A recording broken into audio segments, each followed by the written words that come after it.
going to show you how it works, I hope. This is kind of a do-it-yourself etching. I'm going to call it the aluminum foil etching. It works great. It's a little different, but I think it's a lot of fun.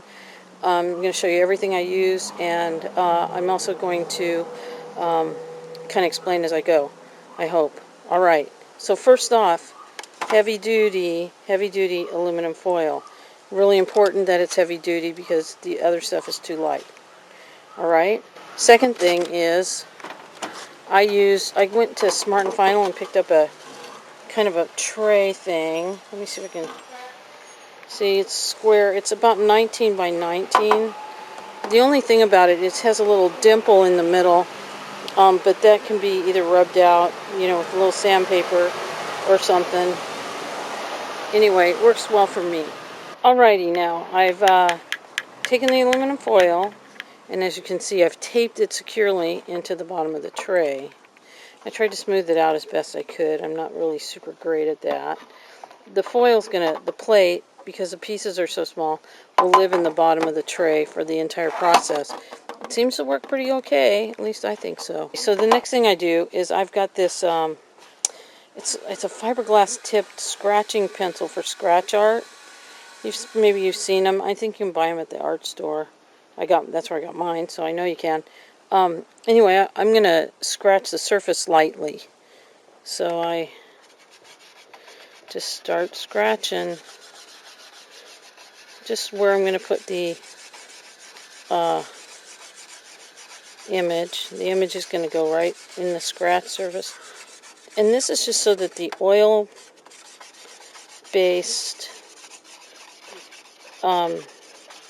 drawing that I'm going to lay down on here will stick. Yeah. Okay, next thing, oil pastel. Oil pastel, Pintel, oil pastel, cheap. And now I'm going to draw my image on the plate.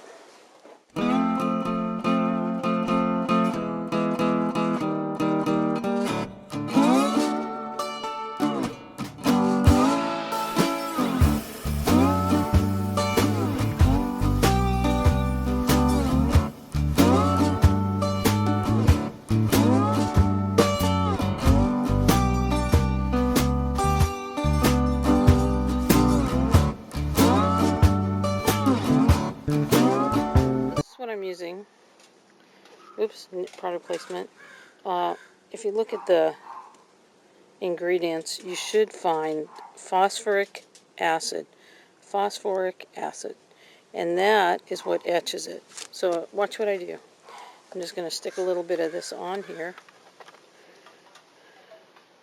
Just a little, like a quarter cup, maybe. Just a little.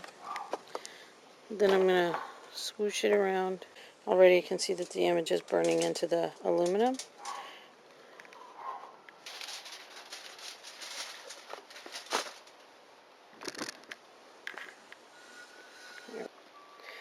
So, oil.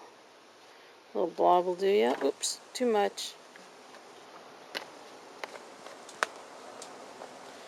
Now we're going to wipe it out. That was way too much, by the way. But that's okay.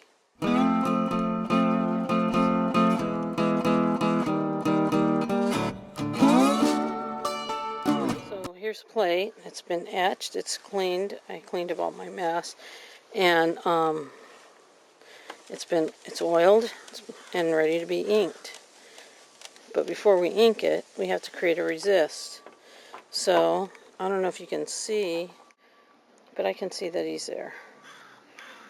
I don't know. You seeing it? I'm seeing it. Anyway, nonetheless, the resist.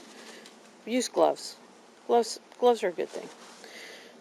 Dirty sponge, wet sponge. You moisten down the plate. Moisten down the plate with the sponge. There. And as I moisten down the plate, you can see that the guy's face is now etched in the aluminum. Okay, so now to ink. Here it goes. I'm going to ink right here. I'm using black.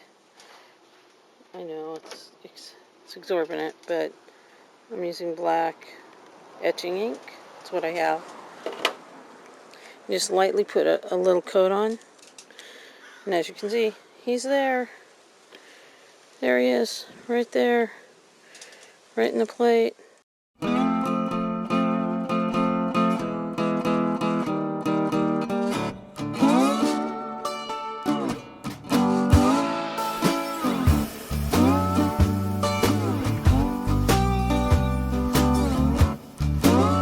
Let's see if he comes out.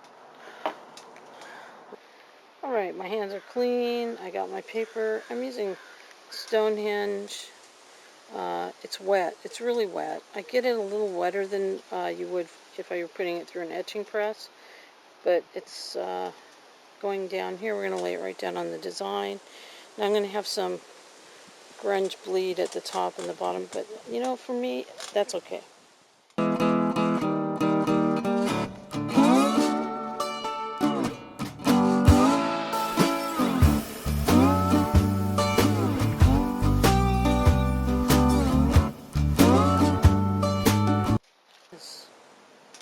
There he is.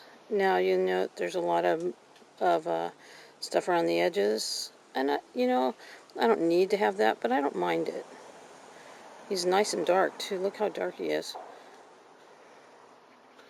Let's see what else I can pull off of that. So these are the two I have off of that plate right there. One of them is the paper was wetter, one the paper was drier, one that had more ink on it, the other had less ink. But the secret is making sure that you keep the plate wet, not dripping, but like misted, and it should come out just perfect.